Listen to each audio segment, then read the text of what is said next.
Okay, stay there. What's up, everybody? Welcome back to our channel. I'm Mike.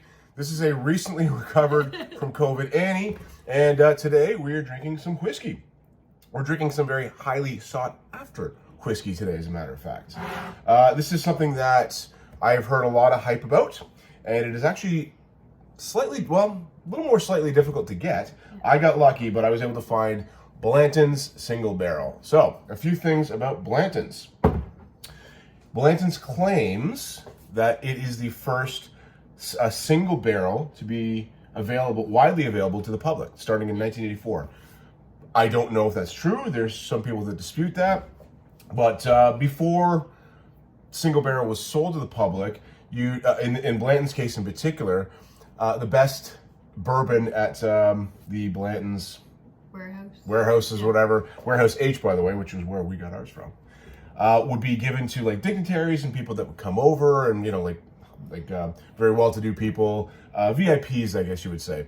Blanton's, Colonel Blanton, although he died in 1959, Blanton's was the first ones apparently who would sell that to your average Joe off the street. Here you go, here's a single barrel. So that is kind of interesting. They do have these collectible stoppers on top. Yep. There is 8 different ones. 8 different ones, and if you collect them all, they're all a little bit different. These jockeys and these horses, they're all a little bit different, and you can kind of see an S there, right? Spells out Blanton's. If you get all 8, spells out Blanton's. Now Annie has a bit of a connection to horse racing. Her father. He did the horse racing stats for the Daily Racing Form of Canada for 45 years. That is really cool. I have never heard of anybody doing that. So I think we're gonna try to find a few more of these and get a few more stoppers. A little difficult. Now I got lucky. I was recently so the LCBO website, which is a local, it's the alcohol distributor in Ontario for our American friends and people outside. I was over the holidays going, okay, we've done a lot of scotches recently. Let's try bourbon. Let's see what bourbons they had. I went there and saw that was available. That was the first thing on there that said it was available. I couldn't hit buy now fast enough. Oh my God, yeah. Now, interesting thing, the next day when I told a friend about it, he went on the website, completely sold out of that LCBO. They had some way up in Northern Ontario, but in the GTA, within one day, they're gone. Completely sold out. So that is how sought after this bourbon is. Go ahead. Yep. It's been more sought after since John Wick. Yes, John Wick. The movie John Wick. Yep, remember that scene where he's like, Mr. Wick, would you like some painkillers? No, I got that covered. He was drinking Blanton's in that. But, all right, is this worth the hype? I suppose we're going to find out. One thing about this that I think elevates it, and every other person who reviews this on YouTube or otherwise mentions how beautiful the bottle is. And we have mentioned many times in this on this channel how bottles matter. Bottles matter. How it looks matters. Another really cool thing, I always really like this. It has a nice personalized touch on the single barrels. It has the date it was dumped. So in our case, it was May 24th, 2023. The barrel number, 1637, the Warehouse H. It even has the rick it comes off of. The proof on there, so 93 proof, 46.5%. And this registered bottle number, and I just saw this now, is my football jersey number 63. Oh, isn't that cool? That is cool. Number 60. Okay, this bourbon was made for me. I also like, this is the writing on the bottle. Yeah, it's very like, it's not acrylic and cursive kind of. It's like old school, kind of walking into a Western bar kind of thing. It was cool. Yeah. Oh, by the way, fun fact, when I did pick this up at the liquor store, they gave me, okay, so I go in there, like, what's your, Mike Murphy. They gave me like Jordan Murray's, when I took it home, I saw it looked like Jordan Murray. Oh my goodness. So I actually called them and said, look, guys, thank you very much. Like, again, apparently it's so sought after that there's that many people getting it. I guess they probably just saw MUR and said, oh yeah, Jordan Murray, here you go, Mike Murphy. So I had to call them and say, Jordan Murray's going to come in and go, where the hell is my blade? So I just stopped some mask infusion. So this isn't supposed to be my bottle, No. but I guess it is because number 63. But that was they did thank me for that, and I'm sure Jordan Murray was pretty thankful as well. But again, it shows how because I said to the guy, you know, I got the whiskey I ordered. And he's like, yeah, we got a lot ordered on there, so that just goes to show you how sought after. Even Jordan Murray is looking for a Blanton. So, all right, Annie, first we try it straight up, then we try it on the rocks, then we try it with some Pepsi, because I don't have any Coke. So, let's do the honors here. Trying to figure out how to open this. Oh, I think it kind of goes like so. Be right with you. Oh, well, that got it done. Yeah. Sometimes you just need some brawn over brain, I Annie. like that that's actually wax and not like plastic. Yeah, it is. That's cool. Pop. All right, let's do not an Annie pour on this one because this is going to be very good. Glug, glug, glug, glug, glug. All righty. Without further ado, we did a lot of lead up into the. We're over 6 minutes into this video already. We haven't even tried this yet, but.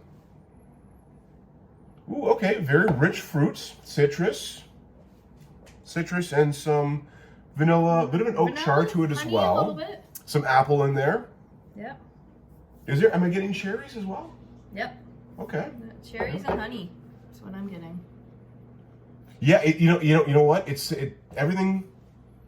The nose is like everything is coated in honey. Yeah. It's like an apple dipped, honey dipped apple. Honey, yeah, like honey and caramel. That's really nice. So, all right, well, assholes and elbows. Oh my goodness. Okay, that is a very classic bourbon taste.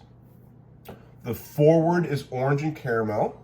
That burn at the end, though. It's got the bourbon burn. Yeah. Not as bad as some other bourbons that we've had, but it's got the bourbon burn.